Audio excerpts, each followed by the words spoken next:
যেই জায়গায় আমাদের 100 কার্টুন চাই ওই জায়গায় আমাদের মাত্র চাল দেয় 2 কার্টুন 3 কার্টুন 5 কার্টুন চাল তো দেয় না আমাদের। আর আপনার কোম্পানির ডিমান্ড হচ্ছে আপনার 2 কার্টুন তেলের সাথে 1 বস্তা আটা নেওয়া লাগে। ওখানে আমরা 1 কার্টুন তেল আমরা লাভ করি 20 টাকা, আটা হচ্ছে 1200 টাকা বস্তা। পাবলিককে আমরা তেলটা কীভাবে দিই? কারণ কাস্টমারদের তো ওনারা তেলের সাথে আটা নেয় না, ওনাদের শুধু তেলই দেওয়া লাগে। যাদের তেল লাগে তেল নিয়ে যায়, যাদের অন্য জিনিস লাগে তারা অন্য জিনিস নিয়ে যায়। কাস্টমারকে যদি বলি ভাই অন্য সদাই নিলে তেল দেওয়া যাবে, কাস্টমার ওটা মানতে চায় না।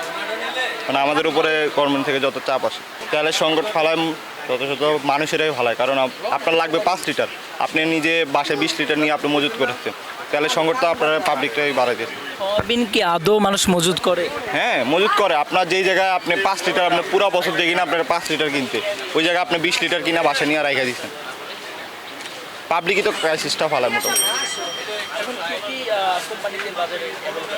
এখন আপনার পুষ্টি ফ্রেশ এগুলোই আছে, আপনার রূপচাঁদা তীর ওগুলো পাওয়া যায় না, ওরা কোম্পানি দিচ্ছে না।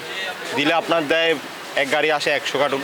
কোম্পানি থেকেও আপনার ডিলারদের যে মাল দেয় আপনার 500 কার্টুন তেলের সাথে আপনার 100 বস্তা আটা দেয়, নাহলে তেল দেয় না ডিলারদের। আর ডিলারও আমাদের মনে করেন 2 কার্টুনের সাথে 1 বস্তা আটা নেওয়া লাগে, নাহলে আমাদের তেল দেয় না। আমরা ওই 1 কার্টুন যদি এখানে সাজাই তাহলে কাস্টমার চাইলে আমরা দিতে পারতেছি না। দেখা গেছে আমাদের আছে সন্ধ্যার দিকে, সকালে রেস্টুরেন্ট আছে, রেস্টুরেন্টে তেল দিতে গেলে তেল দিতে পারে না ঠিক মতো। তেল আনতে গেলে দিয়ে দেয় আটা ময়দা সুজি দিয়ে দেয়, এই জন্য আমাদের আনতে কষ্ট হয় আর কি।